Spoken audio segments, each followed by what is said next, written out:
আসসালামু আলাইকুম এভরিওয়ান। কেমন আছেন আপনারা সবাই? আশা করি আল্লাহর রহমতে আপনারা সবাই খুব ভালো আছেন এবং সুস্থ আছেন।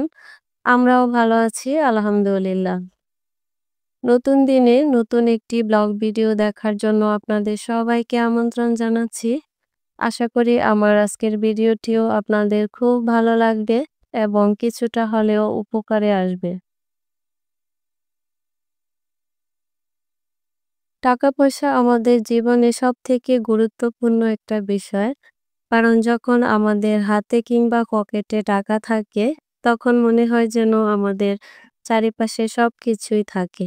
আর যখন আমাদের হাতে কিংবা পকেটে টাকা না থাকে, তখন মনে হয় যেন আমাদের চারিদিকে সবকিছু থেকেও যেন কিছুই নেই। তো এক্ষেত্রে অনেকেই বলে যে, তাহলে টাকা-পয়সা কি সম্পর্কের থেকেও বেশি?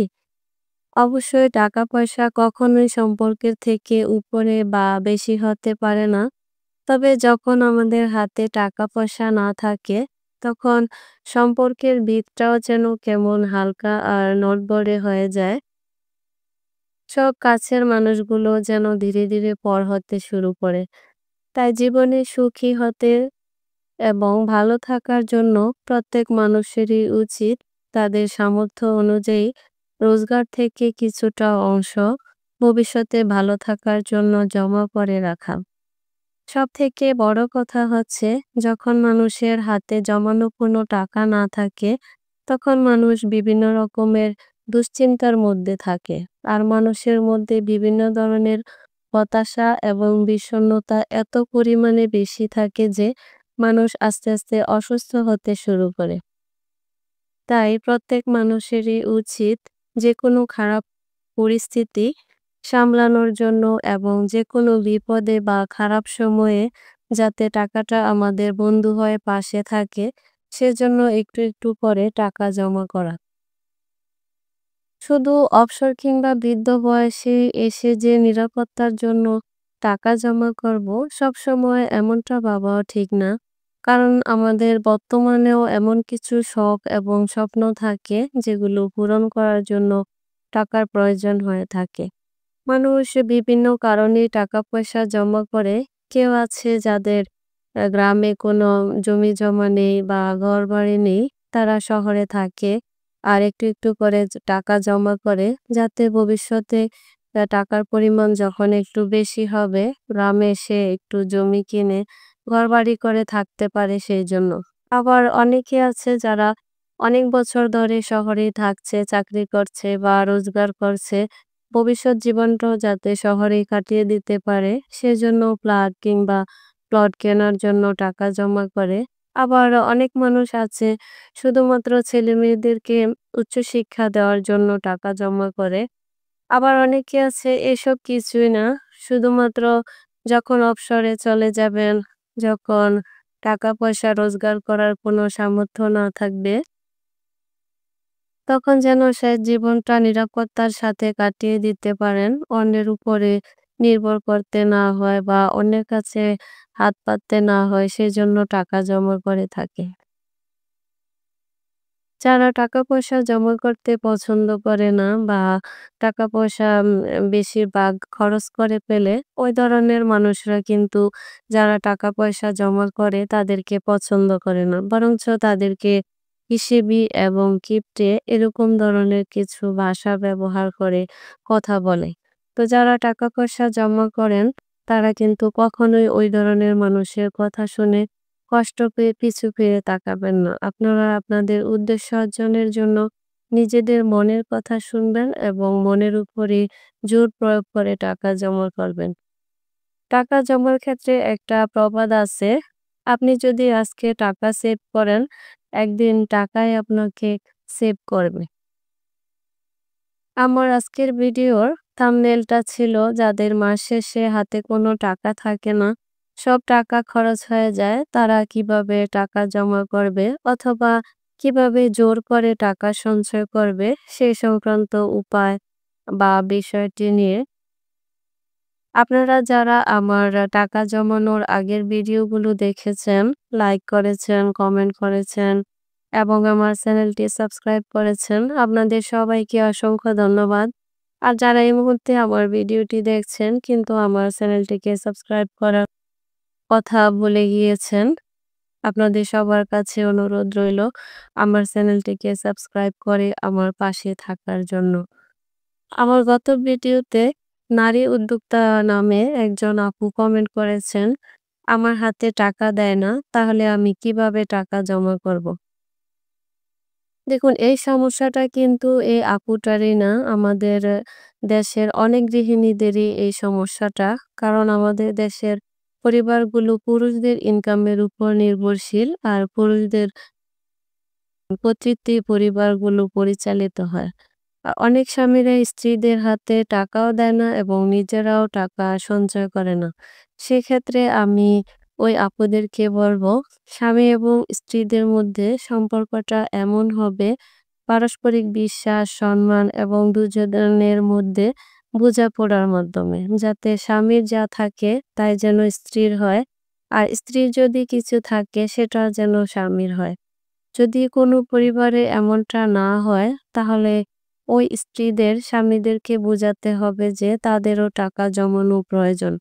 যদি স্বামী সেটা না বোঝে, তাদেরকে ধৈর্য ধরতে হবে এবং অপেক্ষা করে থাকতে হবে। ইনশাল্লাহ যদি তাদের উদ্দেশ্য ঠিক থাকে, তাহলে আল্লাহ একদিন তাদের সকলের স্বপ্নই পূরণ করবেন। এবার চলে আসবো যাদের মাস শেষে হাতে কোনো টাকাই থাকে না, সব টাকা খরচ হয়ে যায়।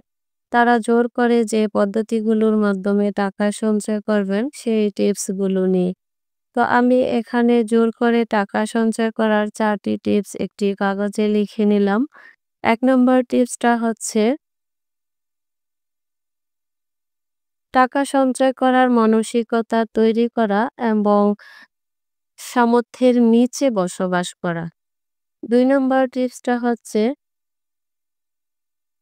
আগে সঞ্চয় করা এবং পরে খরচ করা।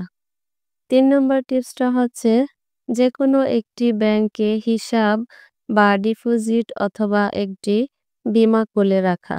৪ নম্বর টিপসটা হচ্ছে হিসেবি বন্ধুদের সাথে আড্ডা দেওয়া বা ঘুরতে বের হওয়া। তো আপনাদের সাথে কথা বলার মাঝে আমি আমার ঘরের কিছুটা গোছগাছের কাজ করে নিলাম। এখন আমি একটু নাস্তা রেডি করব, বাচ্চাদেরকে নিয়ে নাস্তা করব। আর ওদেরকে পড়াতেও বসবো। আর এই সুযোগে এই টিপসগুলো যেভাবে আমি আমার জীবনে প্রয়োগ করেছি তা আপনাদের সাথে শেয়ার করব। তো ১ নম্বর টিপসটি ছিল সঞ্চয় করার মানসিকতা তৈরি করা এবং সামর্থ্যের নিচে বসবাস করা। দেখুন, সঞ্চয় করা কিন্তু অত সোজা একটা কাজ না। এটার জন্য একটা আলাদা যোগ্যতা বা ধৈর্যের প্রয়োজন হয়।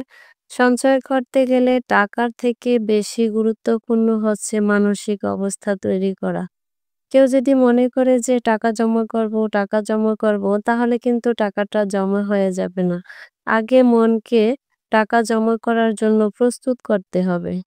যে যেভাবেই টাকা জমা করুক না কেন সেটা অত সহজে হয়ে যায় না। এটা একরকম জোর করেই জমা করা হয়। অর্থাৎ মনকে বিভিন্ন রকমের আনন্দ, বিভিন্ন রকমের আহ্লাদ থেকে বঞ্চিত করেই কিন্তু টাকাটা জমা করা হয়। তবে সব রকমের আনন্দ থেকে বঞ্চিত করে টাকা জমা করার কোনো দরকার নেই। যে সমস্ত আনন্দগুলো আমাদের সমাজ পছন্দ করে না বা যেগুলো আমাদের সমাজের জন্য এবং নিজেদের স্বাস্থ্যের জন্য ক্ষতিকর, ওইসব আনন্দ থেকে নিজের মনকে দূরে রেখে কিন্তু টাকাটা জমা করতে হয়। সেজন্য আগে মনকে শক্ত করতে হয় এবং টাকা জমানোর জন্য মানসিক একটা অবস্থা তৈরি করে নিতে হয়। সামর্থ্যের নিচে বসবাস করা হচ্ছে এরকম, যেমন আমাদের পরিবারে রোজগার হচ্ছে ৩০,০০০ টাকা। আমি এমনভাবে আমাদের জীবনযাপন পরিচালনা করি যেন আমাদের রোজগার হচ্ছে ২৫,০০০ টাকা। অর্থাৎ যত টাকা ইনকাম তার নিচে বসবাস করা। তো এটার সুবিধা হচ্ছে যে ওই যে ৫,০০০ টাকা আমাদের হাতে রয়ে গেল, সেই টাকাটা কিন্তু আমাদের সঞ্চয়ের মতোই থাকলো। যদি আমাদের খরচ করার প্রয়োজন হয় তাহলে খরচ করব, আর প্রয়োজন না হলে সে পুরো টাকাটাই জমা থাকলো। তো এভাবে কিন্তু চাইলে মনের অবস্থাকে বা মনটাকে একটু জোর করে হলেও কিন্তু একটা ভালো পরিমাণ বা ভালো অ্যামাউন্টে টাকা জমা হয়ে যায়। ২ নম্বর টিপসটা আগে জমা করা এবং পরে খরচ করা। আমাদের একটা অভ্যাস গিয়ে আমরা আগে খরচ করি, অর্থাৎ আমাদের ইনকাম থেকে খরচ করার পর অবশিষ্ট যা থাকে তাই আমরা জমা করি। এটা কিন্তু মোটেই ঠিক না। কারণ ইনকাম থেকে যদি আমরা আগে খরচ করে ফেলি, মাস শেষে এসে দেখা গেছে হাতে অবশিষ্ট কোনো টাকাই জমা থাকে না। সেজন্য আমাদের উচিত খরচ করার আগে কিছু টাকা সরিয়ে রাখা। তাহলে খুব সহজেই কিন্তু টাকাটা জমা হয়ে যায়। আর আমরা যে টাকাটা জমার জন্য সরিয়ে রাখি, অবশিষ্ট যে টাকাটা থাকে সেটার মধ্যেই খরচ করার জন্য একটা অভ্যাস তৈরি করে ফেলি। তাহলে কিন্তু ইজিতে আমাদের টাকাটা জমা হয়ে গেল। ৩ নাম্বারটা ব্যাংক হিসাব, ডিপোজিট বা বিমাতে একটা অ্যাকাউন্ট খোলা। যাদের মনে হয় যে আমাদের হাতে কিংবা আমাদের ঘরে কোনোভাবে টাকা জমা করে রাখতে পারছি না, কোনো না কোনোভাবে সেগুলো খরচ হয়ে যাচ্ছে। তো তারা চাইলে বা তারা তখনই যেকোনো একটা ব্যাংকে একটা ডিপোজিট বা একটা সেভিংস অ্যাকাউন্ট খুলে ওই জমা টাকাটা ব্যাংকে প্রতি মাসে রেখে দিতে পারেন। এতে করে ২ টা সুবিধা। একদিকে আপনার টাকাটাও জমা থাকলো। ২ নম্বরে জমা টাকাটাও আস্তে, আস্তে বাড়তে থাকলো। তাহলে যাদের হাতে কিংবা ঘরে টাকা কিছুতেই জমা করে রাখতে পারছেন না, তারা এভাবে ব্যাংকে অ্যাকাউন্ট খুলেও টাকা জমা করে রাখতে পারেন। ৪ নম্বর এবং সর্বশেষ টিপসটা হিসেবে বন্ধুদের সাথে আড্ডা দেওয়া বা ঘুরতে যাওয়া। অবশ্যই কখনোই আমি আপনাদেরকে বলব যে নিজেদেরকে সব আনন্দ থেকে বঞ্চিত করে টাকা জমা করবেন না। অবশ্যই মাঝে, মাঝে বন্ধুদের সাথে ঘুরতে বের হবেন। তবে সে বন্ধুটি যদি হিসেবি বন্ধু হয় তাহলে আপনার জন্য ২ টা উপকার হবে। একটা আপনি যে হিসেবি বন্ধুর সাথে আড্ডা দিতে বের হলেন, সেখানে তো আপনার কোনো খরচ হবেই না। বরঞ্চ ওই হিসেবি বন্ধুর কাছ থেকে কিভাবে আরো খরচ কমানো যায় সে সম্পর্কে আপনি আরো অনেক কিছু শিখে আসতে পারবেন। তো এই ছিল আমার আজকের ভিডিওতে। যাদের সব টাকা খরচ হয়ে যায়, কোনোভাবে টাকা জমা করতে পারেন না, তারা জোর করে যেভাবে টাকা জমা করবেন সেরকম ৪ টি টিপস।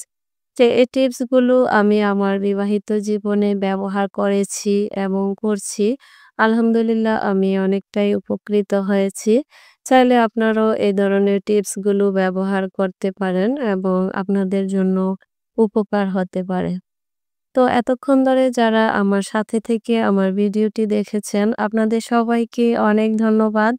আপনাদের সকলের সুস্বাস্থ্য এবং সুন্দর জীবন কামনা করে পরবর্তী ভিডিও দেখার আমন্ত্রণ জানিয়ে আজকের ভিডিওটি এখানেই শেষ করছি। আল্লাহ হাফেজ। আসসালামু আলাইকুম।